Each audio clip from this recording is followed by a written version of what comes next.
जय श्री राधे कृष्ण दोस्तों, आप देख रहे हैं अपना YouTube चैनल भक्ति योग। श्री हरि विष्णु भगवान की जय, माता लक्ष्मी की जय। माघ मास महत्तम के अध्याय को पढ़ने या सुनने से भटके हुए पापी मनुष्यों को पश्चाताप और माघ स्नान में शुद्ध होने का अवसर मिलता है। कल हमने सुना था माघ मास महत्तम का 12वां अध्याय और आज सुनेंगे हम माघ मास महत्तम का 13वां अध्याय। बोलिए श्री हरि विष्णु भगवान की जय। विकुंडल बोला, हे सौम्य, आपके वचन को सुनकर मेरा चित्त बहुत प्रसन्न हुआ। साधु जनों के वचन पाप को नष्ट करने वाले होते हैं और अमृत मंडल चंद्रमा को भी ठंडा कर देते हैं। हे देवदूत, अब कृपा करके मुझे बतलाइए कि मेरे भाई का नरक से किस प्रकार उद्धार हो सकता है ताकि मैं वैसा उपाय कर सकूं। श्री दत्तात्रेय जी बोले, देवदूत ने उनके वचन सुनकर मित्रता रूपी भाव से कहा, हे वैश्य, यदि तुम अपने भाई को स्वर्ग में लाना चाहते हो तो अपने पूर्व जन्म के इकट्ठे किए हुए फल उसे दे दो। विकुंडल ने कहा, हे दूत, मुझे यह सब बताओ कि मेरे ऐसे क्या पुण्य हैं, कैसे और किस जन्म में प्राप्त हुए, तब मैं शीघ्र दे दूंगा। दूत बोला, हे वैश्य, सुनो, मैं उन पुण्यों को आपके हित में कहता हूँ। प्राचीन समय में पुण्य मधुवन में शाल्की नाम का एक ऋषि था। वह तप तथा अध्ययन से पूर्ण तेज में ब्रह्मा के समान था। नवग्रह के समान उसकी स्त्री रेवती से 9 पुत्र उत्पन्न हुए। ध्रुव, शशि, बुध, तार तथा ज्योतिष्मान नाम के 5 पुत्र अग्निहोत्र प्रिय थे। ये गृहस्थ आश्रम में लग गए। निर्मोह, जीतमय, ध्यान, निष्ठा और गुणातीत ये 4 पुत्र संन्यास लेकर बिना विवाह करे जंगल में रहने लगे। ये शिखा तथा योगोपति नहीं रखते थे, पत्थर तथा सोने को समान समझते थे। जो कोई इनको अन्न वस्त्र देता था उसी को ये ले लेते थे। ये चारों प्रतिदिन संध्या के समय ब्रह्म ध्यान में विलीन हो जाते थे।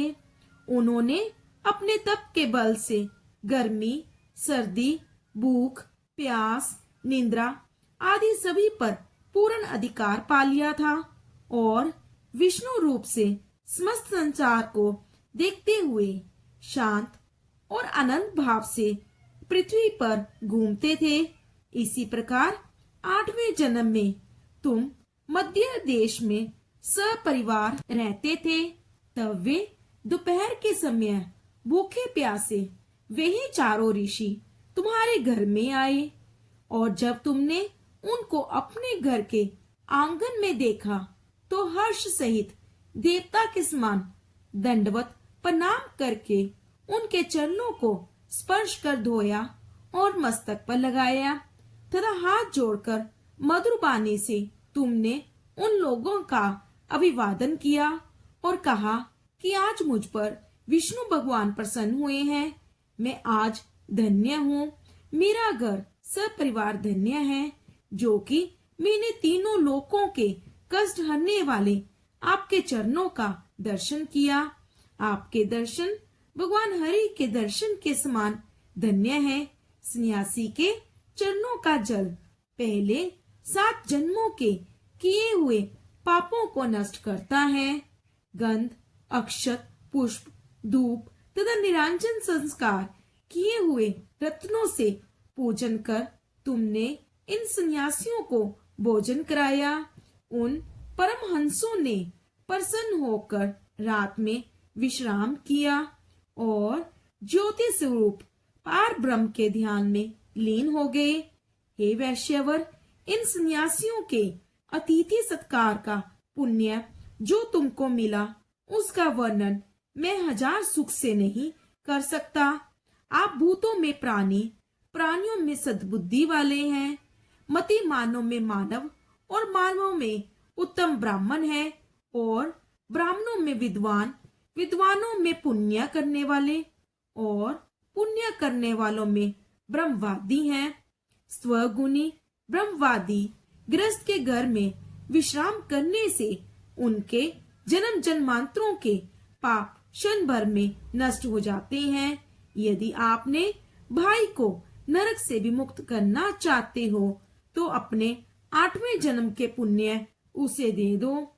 दूत के ऐसा कहने पर उसने अपने भाई को वह परम पुण्य अर्पण कर दिया। वह नरक से निकल आया। देवताओं ने इन दोनों पर फूलों की वर्षा की। फिर वे स्वर्ग में चले गए और दूत अपने स्थान को चला गया। यह देवदूत का वाक्य बुद्धि देने वाला है। हे राजन, इस इतिहास को जो कोई सुनता या पढ़ता है वह पाप से मुक्त होकर 1000 गोदान का फल पाता है। इति पद्म पुराण ग्रंथ 13वां अध्याय समाप्त हुआ। बोलिए श्री हरि विष्णु भगवान की जय। माघ मास के अध्याय जीवन को आध्यात्मिक दिशा देने वाले, पापों से मुक्ति दिलाने और सकारात्मक ऊर्जा से बनने के लिए मार्गदर्शक का काम करते हैं। बोलिए श्री हरि विष्णु भगवान की जय। कल हम सुनेंगे माघ मास महत्तम का 14वां अध्याय। धन्यवाद। आपका दिन मंगलमय हो।